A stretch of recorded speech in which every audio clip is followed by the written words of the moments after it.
where SMEs can actually help the bigger banking businesses where traditional large firms like Cognizant or TCS are not able to do. As Ravi said, it's a significantly big industry. It's about $200 billion industry, only banking and financial services sector, and 60 billion of it is coming from North America, North American banks, which is again significant.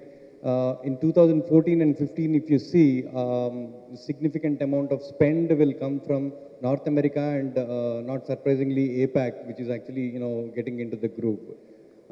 If you look where the payments are, right, the payments are the spend is mostly into four broad areas. One is ITIS. They want to actually rationalize their infrastructure to cut the costs. It is into payments, because payments today is disruptive and there is an opportunity for SMEs to actually play a bigger role with your innovations. Today, Google has become a competition to banks.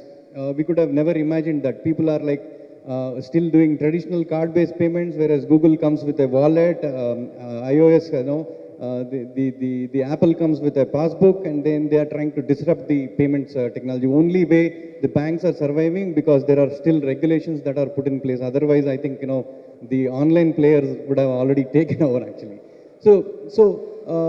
And also other non-traditional payments, right? Today you can actually go to underbanked and unbanked.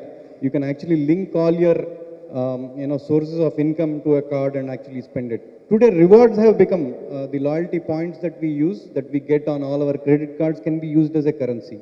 Okay, there is a lot of scope in offer management. So with ITIS and payments, I think the most important thing is security. I think that is one place where you can come with innovative ideas and as to how you can actually make this. It's all transactions. BFSI is all transactions. So how do you make these transactions secure is another area which the industry is going to spend.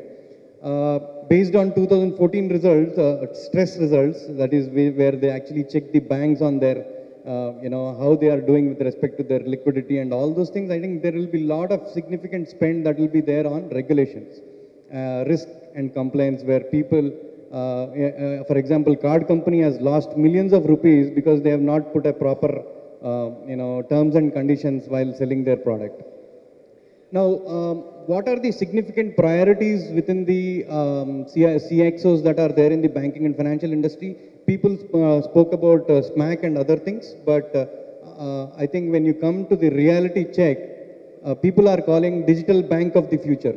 It's very simple, but what they want to do, they want to avoid their branch transactions. They don't want any more branches. It's not only in the foreign countries, but even in India. I think banks are much more innovative, much more demanding, and are using technologies much better than some of the their counterparts in the West and other places.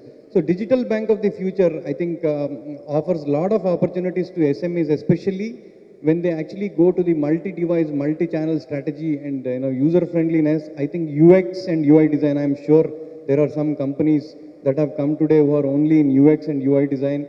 I think that's one opportunity where they can actually get in and actually help the business to to design their multi-device and multi-channel strategy in a proper way. Second thing is social. Nowadays, social has become such an integral part because the reach to the market has actually increased because of social, right? If I actually create a page, people are interested, I get to attract many people, I can actually put my ads. Even companies are going to an extent where they actually pump the offers. For example, I subscribe to a card product or a wealth management product, and I subscribe to a page. They actually analyze your behavior and they are actually giving you offers. So do we have products or services that are actually, analyze the sentiments of people? I think SMEs again can actually come out with products and services, or even adapters and integrators which will actually analyze the sentiment of customers. That's one area. Even rewards. I have seen an application where you can redeem your reward points on Facebook if you are an SME and advertise it on a Facebook. The hashtag offers, hashtag payments. I think a social space is one place where it is actually helping financial clients in terms of marketing and retaining their clients and getting the product feedbacks. The other thing is in the mobile space, I think Indranil spoke about augmented reality. Now you can actually get the offers by scanning through your mobile onto a hoarding, never heard of. And Google Glasses, which is actually give you launch information and it will tell you whether you have an access or not. I think Space Glass, you spoke about it. There are a lot of opportunities where companies like us are a little bit struggling in terms of getting talent, or we don't have time to concentrate on that because it's a large scale business actually.